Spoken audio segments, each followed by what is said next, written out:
nombre de la Asamblea General, On behalf of the General Assembly, I have the honor to welcome to the United Nations the President Ronald of the Reagan, United States of America, His Excellency, Mr. Ronald y de Reagan, invitarlo and to invite a him hacer uso de la to palabra ante esta address Asamblea. the Assembly.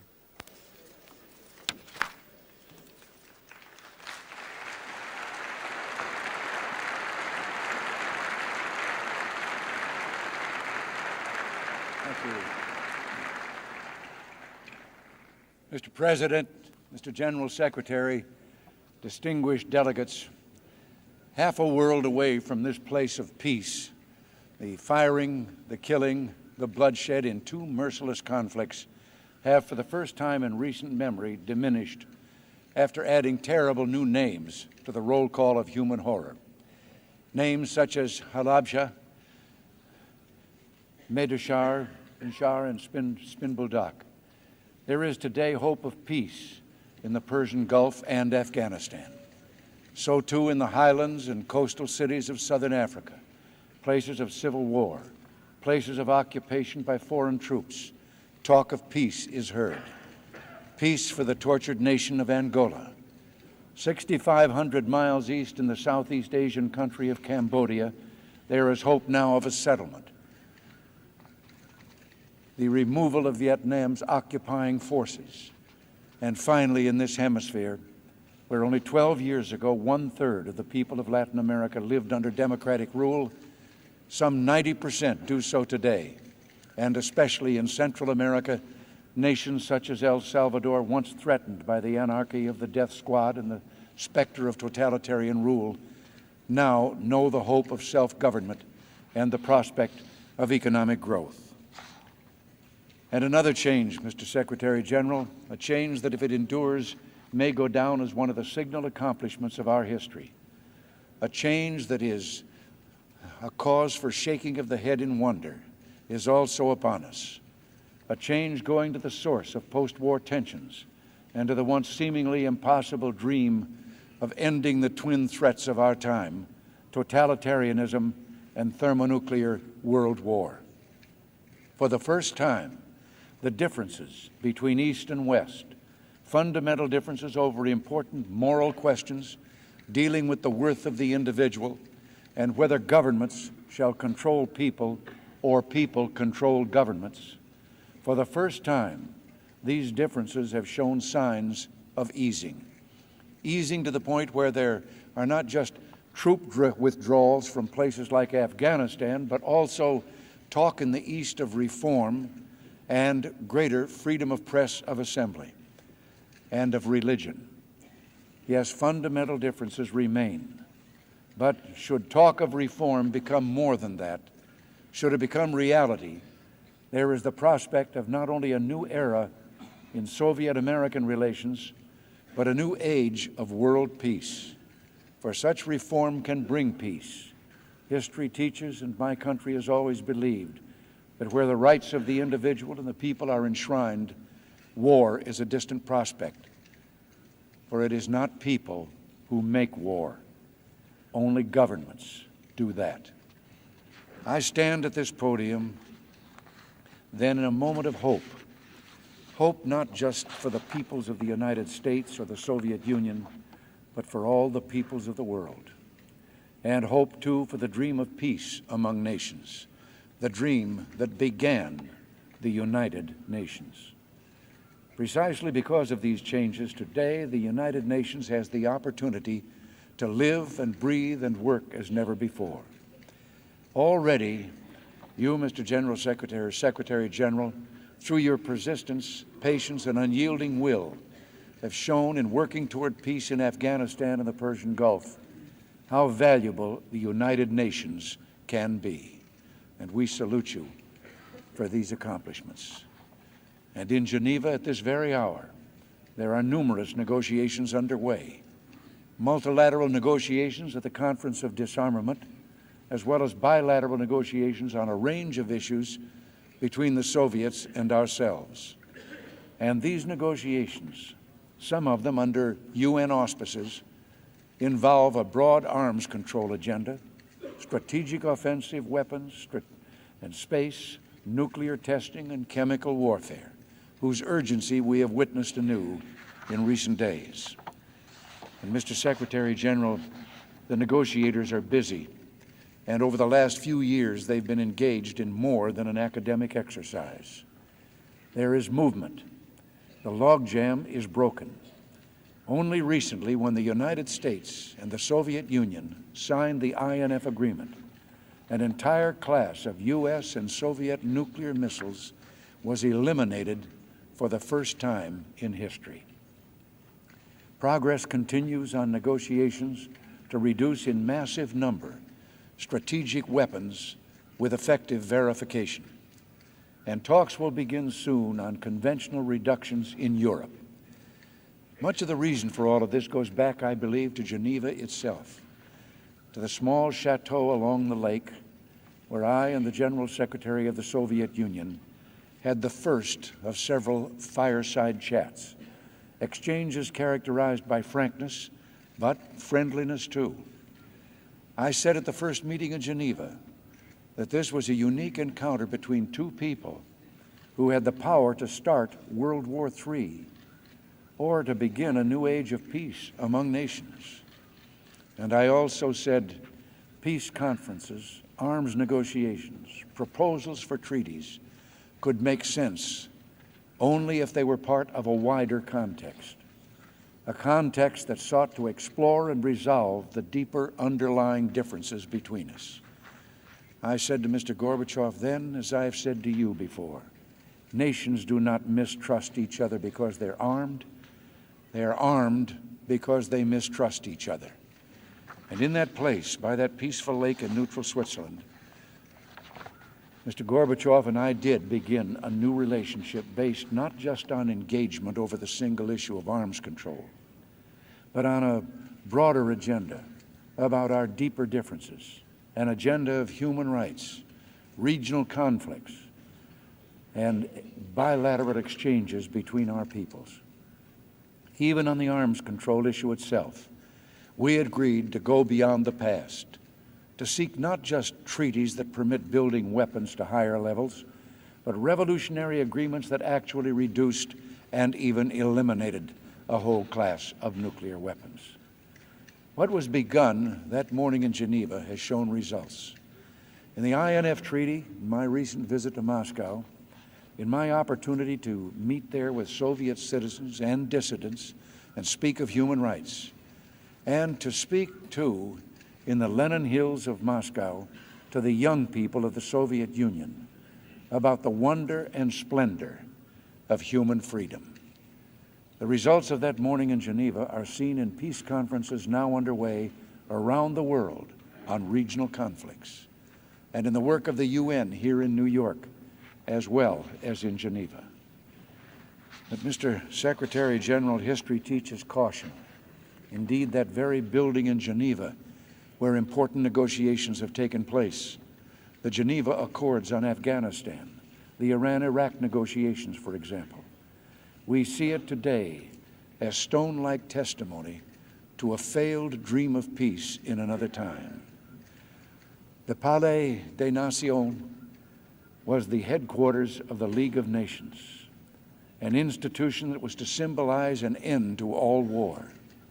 And yet today, that institution and its noble purpose ended with the Second World War. Ended because the chance for peace was not seized in the 1930s by the nations of the world. Ended because humanity did not find the courage to isolate the aggressors, to reject schemes of government that serve the state, not the people. We're here today, Mr. Secretary General, determined that no such fate shall befall the United Nations. We're determined that the UN should succeed and serve the cause of peace for humankind. So, Mr. Secretary General, we realize that even in this time of hope, the chance of failure is real, but this knowledge does not discourage us. It spurs us on, for the stakes are high.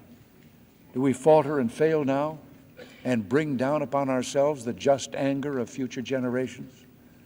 Or do we continue the work of the founders of this institution and see to it that at last freedom is enshrined and humanity knows war no longer, and that this place, this floor, shall be truly the world's last battlefield.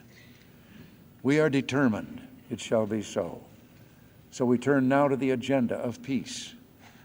Let us begin by addressing a concern that was much on my mind when I met with Mr. Gorbachev in the Kremlin, as well as on the minds of Soviet citizens that I met in Moscow. It is also an issue that I know is of immediate importance to the delegates of this assembly, who this fall commemorate the 40th anniversary of the Universal Declaration of Human Rights. That declaration says plainly what those who seek peace can forget only at the greatest peril, that peace rests on one foundation: observing the inalienable rights of all members of the human family. In a century where human rights have been denied by totalitarian governments on a scale never before seen in history, with so many millions deliberately starved or eliminated as a matter of state policy, a history, it has been said, of blood, stupidity, and barbed wire, few can wonder why peace has proved so elusive. Well, let us understand, if we would have peace, we must acknowledge the elementary rights of our fellow human beings, in our own land and in other lands. If we would have peace, the trampling of the human spirit must cease. Human rights is not for some of the time. Human rights, as the Universal Declaration of this Assembly, adopted in 1948, proclaims, is for all people and all nations and for all time. This regard for human rights as the foundation of peace is at the heart of the UN. Those who starve in Ethiopia, those who die among the Kurds, those who face racial injustice in South Africa, those who still cannot write or speak freely in the Soviet Union, those who cannot worship in the Ukraine, and those who struggle for life and freedom on boats in the South China Sea, those who cannot publish or assemble in Managua. All of this is more than just an agenda item on your calendar. It must be a first concern, an issue above others. For when human rights concerns are not paramount at the United Nations, when the Universal Declaration of Human Rights is not honored in these halls and meeting rooms, then the very credibility of this organization is at stake. The very purpose of its existence in question. And that's why when human rights progress is made, the United Nations grows stronger, and the United States is glad of it.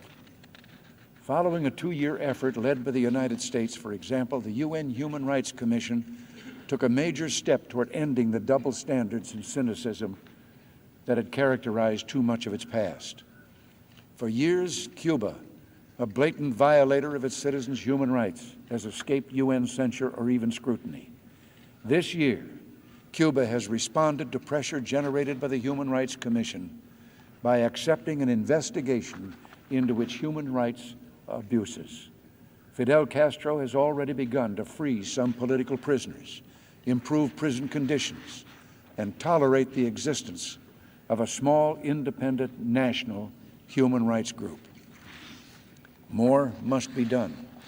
The United Nations must be relentless and unyielding in seeking change in Cuba and elsewhere. And we must also see to it that the Universal Declaration itself should not be debased with episodes like the Zionism is racism resolution. Respect for human rights is the first and fundamental mission of this body, the most elementary obligation of its members. Indeed, wherever one turns in the world today, there is new awareness, a growing passion for human rights. The people of the world grow united. New groups, new coalitions form. Coalitions that monitor government, that work against discrimination, that fight religious or political repression, unlawful imprisonment, torture, or execution. As those I spoke to at Spaso House said to me last June, such movements make a difference. Turning now to regional conflicts, we feel again the uplift of hope. In the Gulf War between Iran and Iraq, one of the bloodiest conflicts since World War II, we have a ceasefire.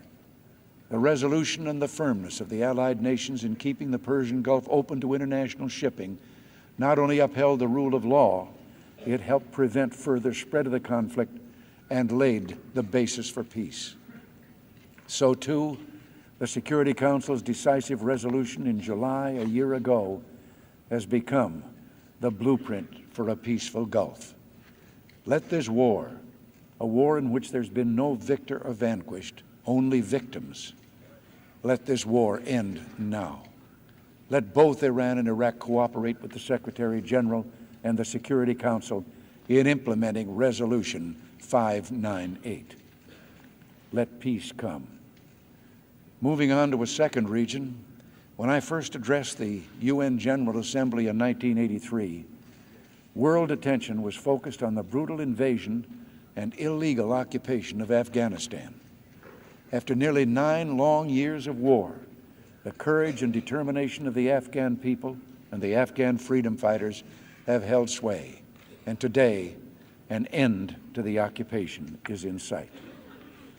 On April 14th, the USSR signed the Geneva Accords, which were negotiated under UN auspices by Pakistan and the Kabul regime.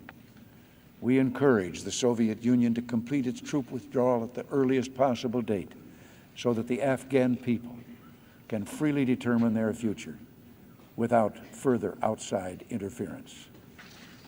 In southern Africa, too, years of patient diplomacy and support for those in Angola who seek self-determination are having their effect.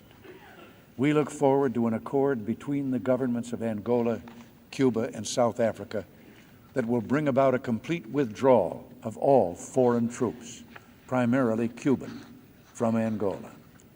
We look forward as well to full implementation of UN Security Council Resolution 435 and our long-standing goal of independence for Namibia. We continue to support a growing consensus among African leaders who also believe there can be no end to conflict in the region until there is national reconciliation within Angola. Mr. Secretary General, there are new hopes for Cambodia, a nation whose freedom and independence we seek just as avidly as we sought the freedom and independence of Afghanistan. We urge the rapid removal of all Vietnamese troops and a settlement that will prevent the return of the Khmer Rouge to power, permitting instead the establishment of a genuinely representative government, a government that will at last respect fully the rights of the people of Cambodia and end the hideous suffering they have so bravely and needlessly borne. In other critical areas, we applaud the Secretary General's efforts to structure a referendum on the Western Sahara. And in the Mediterranean, direct talks between Greek and Turkish Cypriot communities hold much promise for accord in that divided island nation. And finally, we look to a peaceful solution to the Arab-Israeli conflict. So too, the unnatural division of Europe remains a critical obstacle to Soviet-American relations. In most of these areas, then we see progress, and again, we're glad of it. Only a few years ago, all of these and other conflicts were burning dangerously out of control. Indeed, the invasion of Afghanistan and the apparent will among democratic and peace-loving nations to deter such events seemed to cause a climate where aggression by nations large and small was epidemic, a climate the world has not seen since the 1930s. Only this time, larger war was avoided because the free and peaceful nations of the world recovered their strength of purpose and will. And now, the United Nations is providing valuable assistance in helping this epidemic to recede. And because we're resolved to keep it so, I would be remiss in my duty if I did not now take note here of the one exception to progress in regional conflicts. I refer here to the continuing deterioration of human rights in Nicaragua and the refusal of the tiny elite now ruling that nation to honor promises of democracy made to their own people and to the international community. This elite, in calling itself revolutionary, seeks no real revolution. The use of the term is subterfuge, deception for hiding the oldest, most corrupt vice of all, man's age-old will to power, his lust to control the lives and steal the freedom of others. And that's why, as president, I will continue to urge the Congress and the American public to stand behind those who resist this attempt to impose a totalitarian regime on the people of Nicaragua. That the United States will continue to stand with those who are threatened by this regime's aggression against its neighbors in Central America. Today, I also call on the Soviet Union to show in Central America the same spirit of constructive realism it has shown in other regional conflicts, to assist in bringing conflict in Central America to a close by halting the flow of billions of dollars worth of arms and ammunition to the Sandinista regime, a regime whose goals of regional domination, while ultimately doomed, can continue to cause great suffering for the people of that area and risk to Soviet-American relations unless action is taken now. Moving now to the arms reduction agenda, I have mentioned already the importance of the INF Treaty and the momentum developed in the START negotiations. The draft START Treaty is a lengthy document filled with bracketed language designating sections of disagreement between the two sides. But through this summer in Geneva, those brackets have diminished. There's every reason to believe this process can continue. I can tell this Assembly that it is highly doubtful such a treaty can be accomplished in a few months, but I can tell you a year from now is a possibility, more than a possibility. But we have no deadline. No agreement is better than a bad agreement. The United States remains hopeful, and we acknowledge the spirit of cooperation shown by the Soviet Union in these negotiations. We also look for that spirit to be applied to our concerns about compliance with existing agreements. So too, our discussions on nuclear testing and defense and space have been useful. But let me here stress to this General Assembly that much of the momentum in nuclear arms control negotiations is due to technological progress itself, especially in the potential for space-based defensive systems. I believe that the United States' determination to research and develop and, when ready, deploy such defensive systems, systems targeted to destroy missiles, not people, accounts for a large share of the progress made in recent years in Geneva. With such systems, for the first time, in case of accidental launch or the act of a madman somewhere, major powers will not be faced with the single option of massive retaliation, but will instead have the chance of a saner choice, to shield against an attack instead of avenging it. So too, as defensive systems grow in effectiveness, they reduce the threat and the value of greater and greater offensive arsenals. Only recently, briefings I have received in the Oval Office indicate that progress towards such systems may be even more rapid and less costly than we had at first thought. Today, the United States reaffirms its commitment to its Strategic Defense Initiative and our offer to share the benefits of strategic defenses with others. And yet, even as diplomatic and technological progress holds out the hope of at last diminishing the awful cloud of nuclear terror we've lived under in the post-war era, even at this moment, another ominous terror is loose once again in the world. A terror we thought the world had put behind. A terror that looms at us now from the long-buried past, from ghostly, scarring trenches and the haunting, wan faces of millions dead in one of the most inhumane conflicts of all time. Poison gas, chemical warfare. Mr. Secretary General, distinguished delegates, the terror of it, the horror of it, we condemn it. The use of chemical weapons in the Iran-Iraq war, beyond its tragic human toll, jeopardizes the moral and legal strictures that have held those weapons in check since World War I. Let this tragedy spark reaffirmation of the Geneva Protocol outlawing the use of chemical weapons. I call upon the signatories to that protocol, as well as other concerned states, to convene a conference to consider actions that we can take together to reverse the serious erosion of this treaty.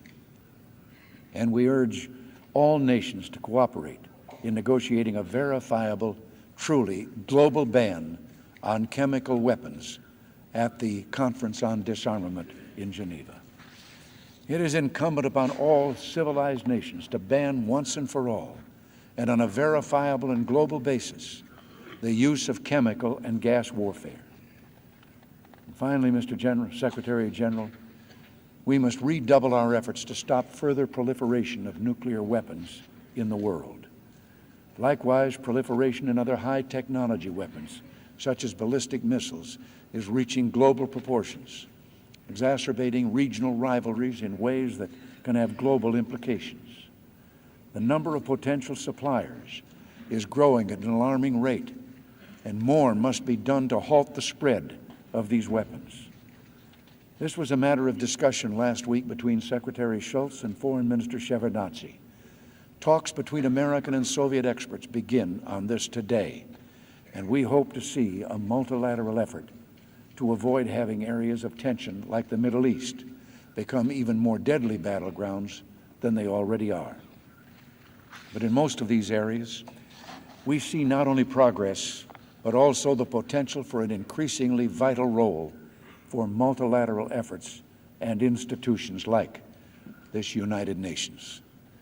That is why now, more than ever, the United Nations must continue to increase its effectiveness through budget and program reform. The UN already is enacting sweeping measures affecting personnel reductions, budgeting by consensus, and the establishment of program priorities. These actions are extremely important.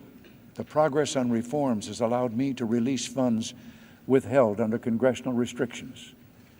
I expect the reform program will continue and that further funds will be released in our new fiscal year. And let me say here, we congratulate the United Nations on the work it has done in 3 areas of special concern. First, our struggle against the scourge of terrorism and state-sponsored terrorism must continue, and we must also end the scourge of hostage-taking. Second, the work of the World Health Organization in coordinating and advancing research on AIDS is vital.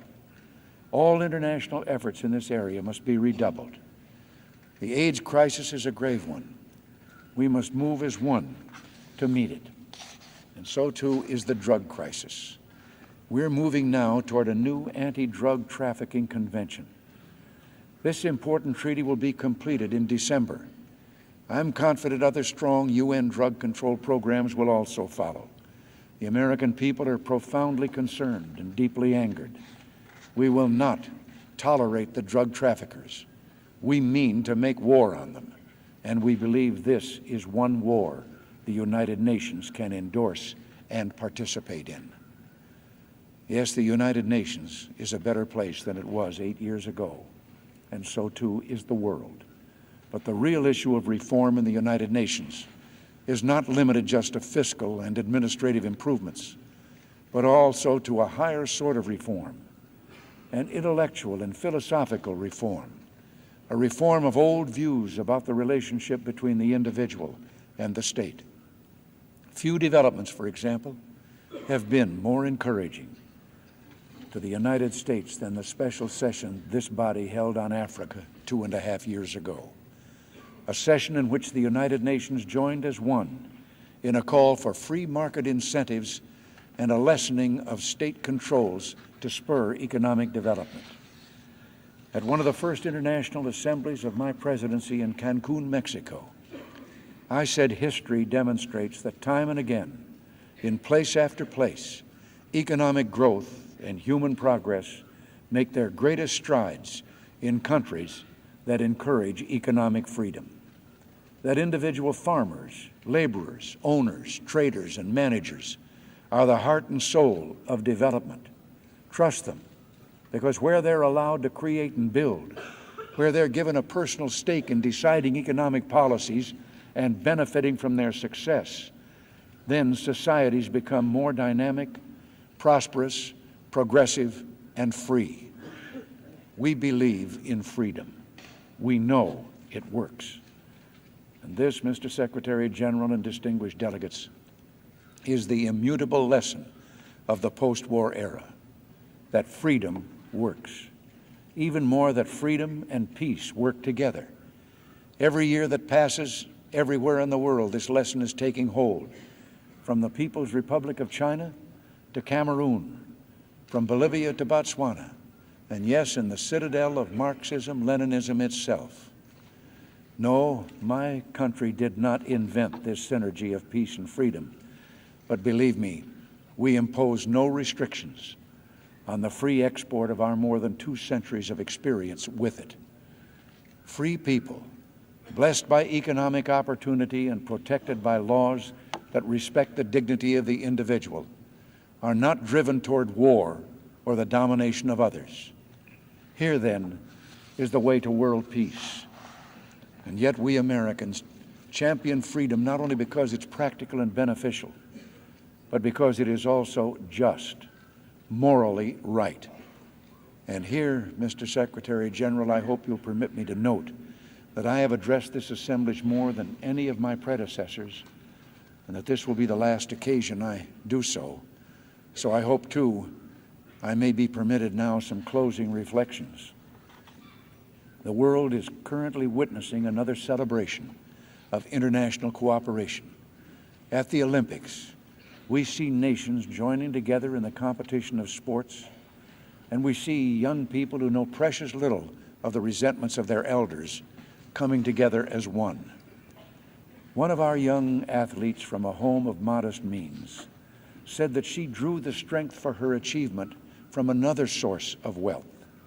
We were rich as a family, she said, about the love she was given and the values she was taught. Mr. Secretary General, I dare to hope that in the sentiment of that young athlete, we see a sign of the rediscovery of old and tested values. Values such as family, the first and most important unit of society, where all values and learning begin, an institution to be cherished and protected. Values, too, such as work, community, freedom, and faith. For it's here we find the deeper rationale for the cause of human rights and world peace. And our own experience on this continent, the American experience, though brief, has had one unmistakable encounter, an insistence on the preservation of one sacred truth. It is a truth that our first president, our founding father, passed on in the first farewell address made to the American people. It is a truth that I hope now you'll permit me to mention in these remarks of farewell. A truth embodied in our Declaration of Independence, that the case for inalienable rights, that the idea of human dignity, that the notion of conscience above compulsion can be made only in the context of higher law, only in the context of what one of the founders of this organization, Secretary General Dag Hammarskjöld, has called devotion to something which is greater and higher than we are ourselves. This is the endless cycle, the final truth to which humankind seems always to return, that religion and morality, that faith in something higher are prerequisites for freedom, and that justice and peace within ourselves is the first step toward justice and peace in the world and for the ages. Yes, this is a place of great debate and grave discussion, and yet I cannot help but note here that one of our founding fathers, the most worldly of men, an internationalist, Benjamin Franklin, interrupted the proceedings of our own Constitutional Convention to make much the same point. And I can't help but think this morning of other beginnings, of where and when I first read those words, "And they shall beat their swords into plowshares, and your young men shall see visions, and your old men shall dream dreams. This morning, my thoughts go to her who gave me many things in life, but where most important gift was the knowledge of happiness and solace to be gained in prayer. It's the greatest help I've had in my presidency. And I recall here Lincoln's words when he said, "Only the most foolish of men would think he could confront the duties of the office I now hold without turning to someone stronger, a power above all others."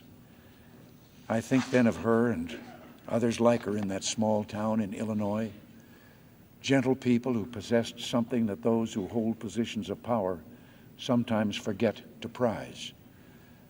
No one of them could ever have imagined the boy from the banks of the Rock River would come to this moment and have this opportunity. But had they been told it would happen, I think they would have been a bit disappointed if I had not spoken here for what they knew so well, that when we grow weary of the world and its troubles, when our faith in humanity falters, it is then that we must seek comfort and refreshment of spirit in a deeper source of wisdom, one greater than ourselves. And so if future generations do say of us that in our time peace came closer, that we did bring about new seasons of truth and justice, it'll be cause for pride. But it shall be a cause of greater pride still if it is also said that we were wise enough to know the deliberations of great leaders and great bodies are but overture, that the truly majestic music, the music of freedom, of justice and peace, is the music made in forgetting self and seeking in silence the will of Him who made us.